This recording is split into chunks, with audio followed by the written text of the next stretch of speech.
ဒီလူတွေဟာ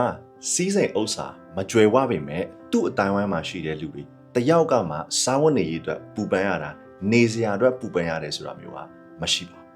အရန်ဥမှာစိတ်ဝင်စားဖို့ကောင်းတဲ့ဒီလူတွေရဲ့ဘဝအကြောင်းကျွန်တော်ပြပြပေးချင်ပါတယ်ဒီလူတွေကို Hutterites လို့ခေါ်ပါတယ်သူတို့တွေကခရစ်ယာန်လူမျိုးတွေဖြစ်ပါတယ်ဒီလူတွေကအမေရိကန်နဲ့ကနေဒါနိုင်ငံရဲ့နယ်တွေဘက်မှာအဓိကနေထိုင်ကြတာဖြစ်ပါတယ်သူတို့တွေကကိုလိုနီလိုက်တစုတစည်းတဲ့နေထိုင်ကြတယ်သူတို့ရဲ့ကိုလိုနီတစ်ခုမှဆိုရင်လူဦးရေက60ရာနေပြီးတော့မှ150လောက်ထိရှိပါတယ်လူဦးရေကဒီထက်ပိုပြီးတော့မှတိုးများလာတဲ့အခါခွဲထွက်ပြီးတော့မှနေရာအသစ်မှာသူတို့ကကိုလိုနီတည်ပြီးနေထိုင်ကြပါတယ် Hutterites လို့ခေါ်တဲ့ဒီလူတွေအကြောင်းကိုသတင်းစာတွေမှာသိပြီးတော့မှမတွေ့ရပါဘူးသူတို့တွေကကြော်ကြားမှုထင်ပေါ်မှုဒါတွေကိုသူတို့မရှာကြပါဘူးခင်မီနိုင်ငံမှာနေထိုင်နေဆိုပေမဲ့သူတို့ရဲ့ဘဝပုံစံကတာမန်လူတွေနဲ့အရန်ကိုကွဲပြားခြားနာပါတယ်သူတို့တွေကပိုင်ဆိုင်နေမြအရာအလုံးကိုဝေမြသုံးဆွဲကြပါတယ်အစားအစာဆိုရင်လည်းဝေမြစားသုံးကြတယ်ပိုက်ဆံဆိုရင်လည်းဝေမြပြီးတော့မှသုံးဆွဲကြပါတယ်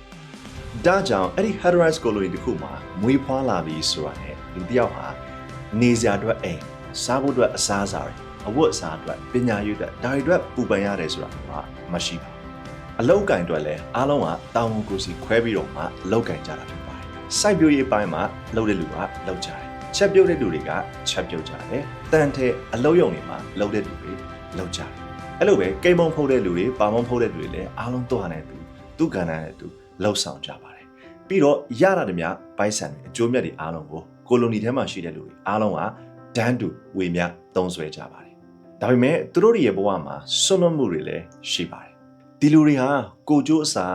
အားလုံးရဲ့အကျိုးကိုရှေ့ရှုပြီးတော့မှလောက်ကင်ကြတာဖြစ်ပါတယ်ဒီခင်မိတဲ့ကဘာကြီးကပေးစွမ်းနိုင်တဲ့ဆွဲမဖွယ်ရတယ်သူတို့ကညှင်းပယ်ကြတယ်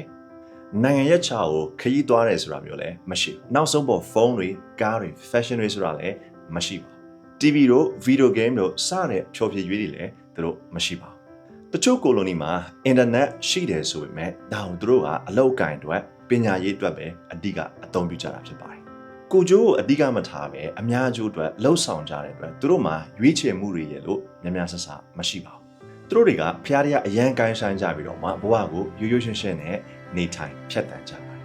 အခုလိုတူးထက်ငါတောင်းအောင်အပြိုင်ဆိုင်အရန်များတဲ့ခေတ်ကြီးမှာဒီလူတွေကတော့ကိုပိုင်ဆိုင်တာဟာအားလုံးတော့ဖြစ်တယ်ဆိုတဲ့ခံယူချက်နဲ့အသက်ရှင်နေထိုင်နေကြတယ်တင်ရောအဲ့လိုဘဝမျိုးမှာနေထိုင်ရမယ်ဆိုရင်နေချင်ပါ